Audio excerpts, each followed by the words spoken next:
Hello students, BEd first year अर्थात BEd प्रथम वर्ष बीएड फर्स्ट ईयर में पेपर 6 जिसका नाम है जेंडर स्कूल एंड सोसाइटी अर्थात लिंग, विद्यालय और समाज, यूनिट 5 इकाई 5 के अंतर्गत आज हम लोग जानेंगे linkages and differences between reproductive rights and sexual rights अर्थात उत्पादक अधिकारों तथा लैंगिक अधिकारों के मध्य संबंध तथा विभेद। उत्पादक अधिकारों के अंतर्गत स्त्रियों के निम्नलिखित अधिकार आते हैं: विवाह करने की स्वतंत्रता, नंबर 2 जीवन साथी चयनित करने की स्वतंत्रता, प्रजनन करने की स्वतंत्रता, नपुंसकता को आधार बनाकर विवाह विच्छेद करने की स्वतंत्रता, जबरन शारीरिक संबंध भले ही वह पति ही बनाए उसके विरुद्ध न्याय की शरण में जाने की स्वतंत्रता, अप्राकृतिक यौन संबंधों से बचने की स्वतंत्रता, स्वेच्छा से गर्भ निरोध के विभिन्न साधनों का प्रयोग करना, बेटा हो या बेटी हो दोनों को ही जनने की स्वतंत्रता।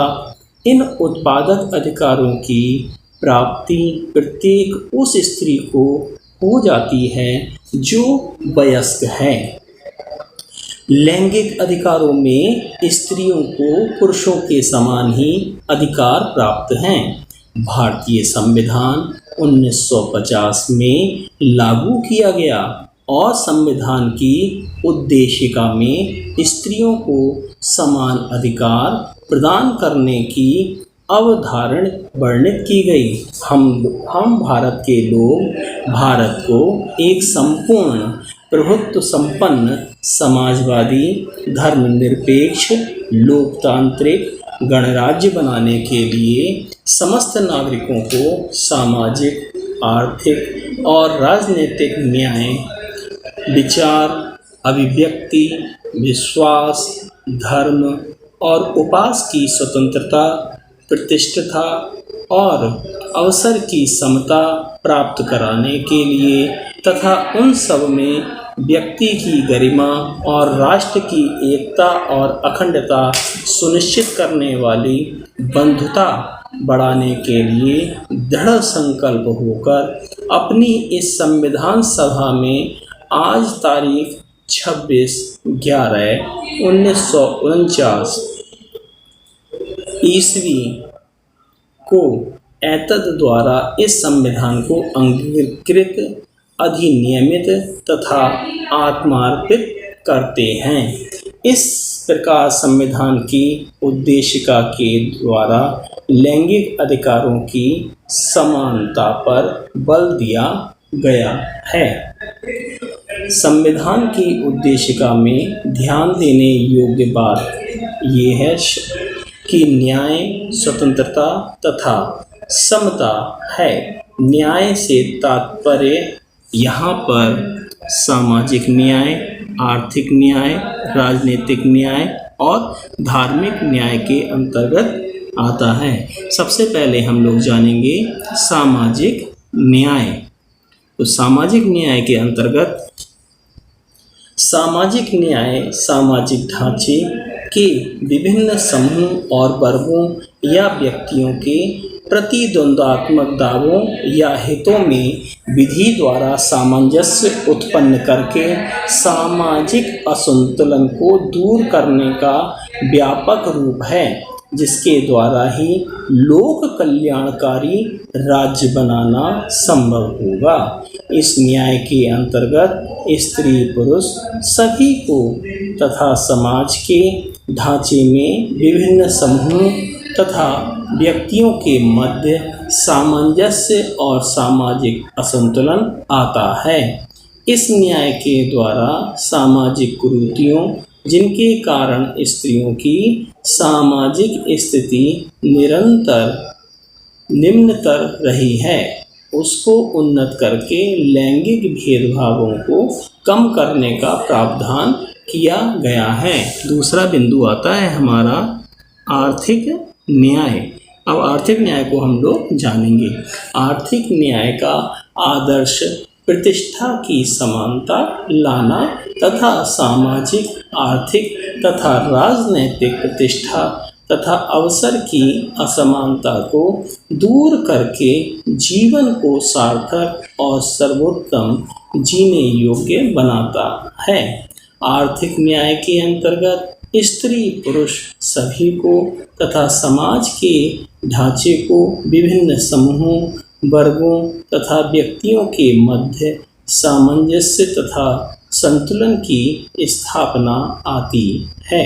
संविधान की उद्देशिका में दिए गए राजनीतिक, आर्थिक और सामाजिक न्याय की परिकल्पना द्वारा स्त्रियों को आर्थिक, सामाजिक आदि अधिकार प्रदान कर उन्हें उन्नत दशा में पहुंचाने का प्रावधान किया गया है। अब हम जानेंगे तीसरा बिंदु राजनीतिक न्याय। राजनीतिक न्याय के अंतर्गत भारतीय संविधान की उद्देशिका में लोकतंत्रात्मक गणराज्य का जो आदर्श स्थापित किया गया है, उसे स्पष्ट करने के लिए दो निर्देश पर्याप्त हैं। एक तो सभी लोगों के लिए मताधिकार तथा द्वितीय स्त्री पुरुषों की समानता। ये समानता केवल विधि के क्षेत्र में ही न होकर राजनीतिक क्षेत्र में भी है। राजनीतिक न्याय से ये तात्पर्य है कि राजनीतिक क्षेत्र में मनुष्य और मनुष्य के मध्य कोई मनमाना विभेद नहीं किया जाएगा। राजनीतिक न्याय के द्वारा यह आवश्यक था कि भारत के राज्य क्षेत्र में प्रत्येक व्यक्ति उसकी संपत्ति तथा शिक्षा पर सरकार द्वारा ध्यान दिया जाए, जिससे वह राजनीतिक व्यवस्था में भाग ले सके। बिना किसी शर्त के सार्वजनिक मताधिकार को इसीलिए स्वीकार किया गया। इसका अर्थ ये हुआ कि प्रत्येक 5 वर्ष में संघ और प्रत्येक राज्य के विधानमंडल के सदस्य समस्त वयस्क जनता के मत से निर्वाचित होंगे और इस निर्वाचन का सिद्धांत होगा एक व्यक्ति एक मत। अगला पॉइंट हम लोग जानेंगे, अंतिम पॉइंट है जो हमारा धार्मिक न्याय। धार्मिक न्याय के अंतर्गत संविधान में धार्मिक न्याय का प्रावधान किया गया है, जिसके अंतर्गत सभी को धर्म के मानने, विश्वास और उपासना की स्वतंत्रता का वचन अनुच्छेद 25 और 28 के अंतर्गत किया गया है।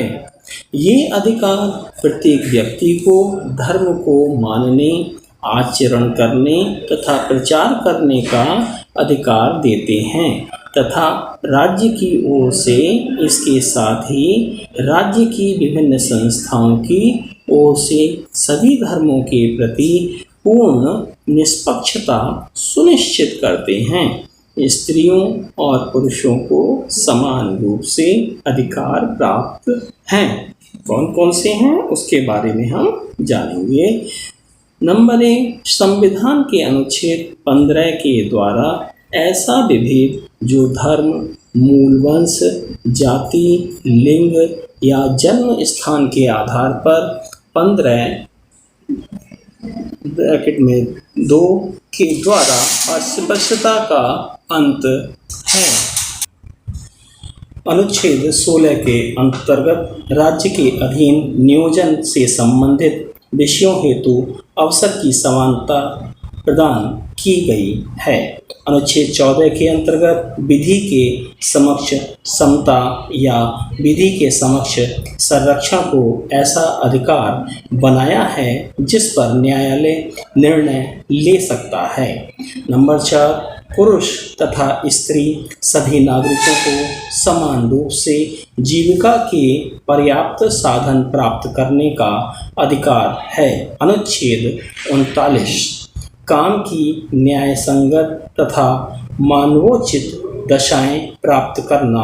अनुच्छेद 42 नंबर 6 शिष्ट जीवन स्तर और अवकाश का संपूर्ण उपभोग सुनिश्चित करने वाली काम की दशाएं तथा सामाजिक और सांस्कृतिक अवसर प्राप्त हों। अनुच्छेद 43 संविधान के भाग 3 में मूल अधिकारों को 7 समूहों में वर्गीकृत किया गया है, जो इस प्रकार से हैं।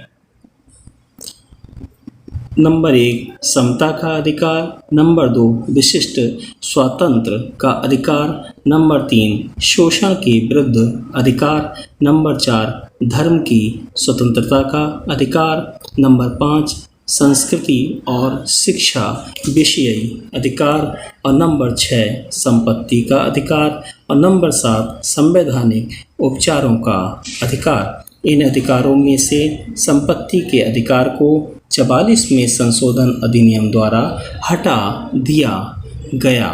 अब अनुच्छेद 19 में 6 स्वतंत्रताएं शेष हैं। नंबर 8 स्त्रियों को पुरुषों की अपेक्षा दयनीय स्थिति के कारण कुछ विशेष उपबंध किए गए हैं। उनकी सुरक्षा, सम्मान और समानता के लिए कुछ प्रावधान और कानूनी नियम इस प्रकार से हैं। नंबर 1 498 ए दहेज हेतु, नंबर 2 2005 घरेलू हिंसा अधिनियम, नंबर 3 2006 बाल विवाह अधिनियम, नंबर 4 1956 में विधवा पुनर्विवाह, नंबर 5 1987 सती प्रथा निषेध और नंबर 6 1961 में दहेज निषेध अधिनियम और नंबर 7 366 के द्वारा जबरन शादी तथा अपहरण हेतु 10 वर्ष की सज़ा और नंबर 8 498 के द्वारा पत्नी के रहते दूसरा विवाह करने पर 7 वर्ष की सज़ा और नंबर 9 498 के द्वारा अपमान तथा क्रूरता के आरोपी को 3 वर्ष की सज़ा, नंबर 10 499 के द्वारा अपमान तथा क्रूरता के आरोपी को 2 वर्ष की सज़ा और नंबर 11 306 के द्वारा आत्महत्या हेतु उकसाने पर 10 वर्ष की सज़ा और नंबर 12 304 के द्वारा दहेज के लिए जान से मारने पर आजीवन कारावास की सजा। Thanks for watching. धन्यवाद। Hello students, BEd first year अर्थात बीएड प्रथम वर्ष बीएड फर्स्ट ईयर में पेपर 6 जिसका नाम है जेंडर, स्कूल एंड सोसाइटी अर्थात लिंग, विद्यालय और समाज, यूनिट 5 इकाई 5 के अंतर्गत आज हम लोग जानेंगे प्राइमरी एजुकेशन, प्राथमिक शिक्षा।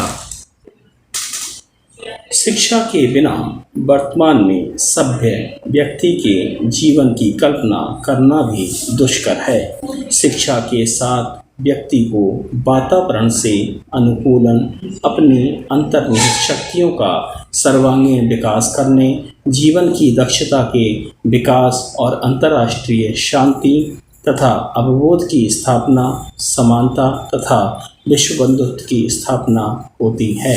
जिस प्रकार आलीशान भवन की नींव पर ही उसकी बुनियाद टिकी होती है, ठीक उसी प्रकार शिक्षा की नींव प्राथमिक शिक्षा पर टिकी होती है। प्राथमिक शिक्षा के बिना अन्य शिक्षाओं की कल्पना नहीं की जा सकती है और ये शिक्षा औपचारिक तथा अनौपचारिक दोनों ही प्रकार से प्रदान की जाती है। प्राथमिक शिक्षा लैंगिकता की अवधारणा के विकास के लिए महत्वपूर्ण स्थान रखती है।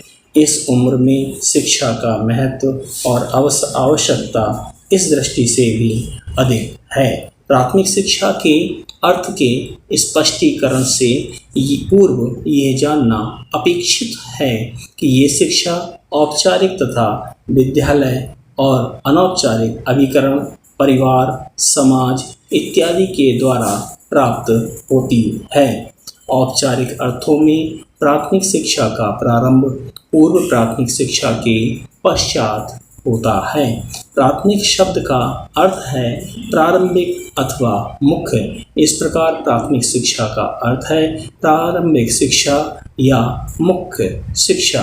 प्रारंभिक इस शिक्षा को इस हेतु कहा जाता है कि ये बच्चों को प्रारंभ में दी जाती है, और मुख्य इसलिए कहते हैं कि ये आगे की शिक्षा की नींव है। ये शिक्षा सामान्यतः कक्षा 1 से 5 तक की शिक्षा कहलाती है, जिसका कार्यकाल 5 वर्ष का होता है और इसके अंतर्गत पढ़ना, लिखना अथवा अंकगणित की शिक्षा प्रदान करना होता है। अनौपचारिक रूप से प्राथमिक शिक्षा बालकों को परिवार में प्राप्त होती है। दैनिक जीवन के व्यवहार इत्यादि से अवगत कराकर प्राथमिक शिक्षा की नींव पर ही शिक्षा का विशाल प्रसाद खड़ा होता है। डेवलपमेंट, विकास। प्राथमिक शिक्षा के विकास को विभिन्न कालों में विभक्त कर अध्ययन की सुविधानुसार इस प्रकार से प्रस्तुत किया जा सकता है। प्राथमिक शिक्षा का विकास वैदिक काल, मध्यकाल और आधुनिक काल, ये 3 भागों में इसको बांटा गया है। प्राथमिक शिक्षा के विकास को वैदिक काल को फिर इन्होंने 2 भागों में बांटा है, पूर्व वैदिक काल और उत्तर वैदिक काल। मध्यकाल के को छोड़कर अगला आता है हमारा आधुनिक काल। आधुनिक काल को भी इन्होंने 2 भागों में बांटा है, नंबर 1 ब्रिटिश काल और नंबर 2 स्वतंत्रता के पश्चात। वैदिक काल। वैदिक काल के अंतर्गत पूर्व वैदिक काल में प्राथमिक शिक्षा का औपचारिक रूप से प्रचलन न होकर परिवार में ही अनौपचारिक रूप से प्राथमिक शिक्षा के प्रचलन का संकेत प्राप्त होता है।